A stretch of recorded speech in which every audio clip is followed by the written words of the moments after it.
নিয়োগ দুর্নীতি নিয়ে চাপে রয়েছে রাজ্য। আদালতে একের পর এক মামলা। কোনো কোনো মামলার জল গড়িয়েছে সুপ্রিম কোর্ট পর্যন্ত।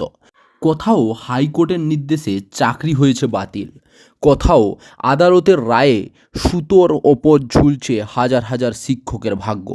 তবে এসবের মাঝেই এবার রাজ্য শিক্ষক নিয়োগ নিয়ে বড় নির্দেশ দিল কলকাতা হাইকোর্ট।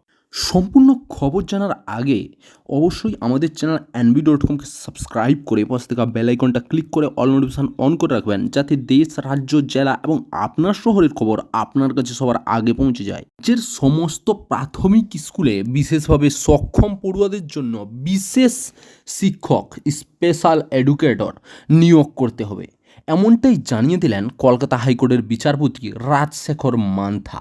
বিচারপতির নির্দেশ, বিশেষভাবে সক্ষম পড়ুয়াদের স্পেশাল এডুকেটর নিয়ে সুপ্রিম কোর্টের যে নির্দেশ আছে তা মোতাবেক পদ তৈরি করতে হবে প্রাথমিক শিক্ষা পর্ষদকে।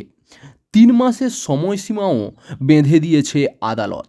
হাইকোর্টের আরও নির্দেশ, স্পেশাল এডুকেটর পদ তৈরি করেন নিয়োগের পাশাপাশি এই সংক্রান্ত শীর্ষ আদালতের অন্যান্য যা যা নির্দেশ রয়েছে সেই সবই যত দ্রুত সম্ভব করতে হবে প্রাথমিক শিক্ষা পর্ষদকে। মামলার পরবর্তী শুনানিতে এই নিয়ে স্কুল শিক্ষা দপ্তরের সচিব এবং পর্ষদকে রিপোর্টও জমা দিতে বলেছে হাইকোর্ট।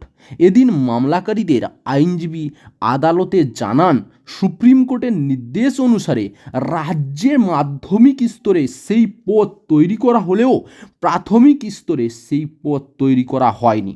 শীর্ষ আদালতের নির্দেশের প্রতিলিপিও হাইকোর্টে জমা দেন মামলাকারীদের আইনজীবী। পাল্টা রাজ্যের আইনজীবীর যুক্তি, কিছু পদ তৈরি করা হয়েছে যেহেতু মামলাটি সুপ্রিম কোর্টের বকেয়া রয়েছে তাই অপেক্ষা করা হচ্ছে। হাইকোর্টের সাফ পর্যবেক্ষণ, বকেয়া কারণে সুপ্রিম নির্দেশ এখনও পালন না করার কোনো মানে নেই। মামলার পরবর্তী শুনানি আগামী 30 সেপ্টেম্বর।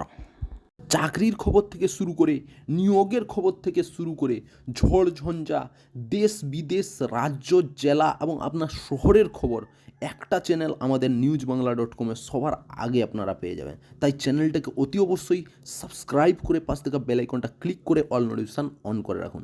জয় হিন্দ, জয় ভারত।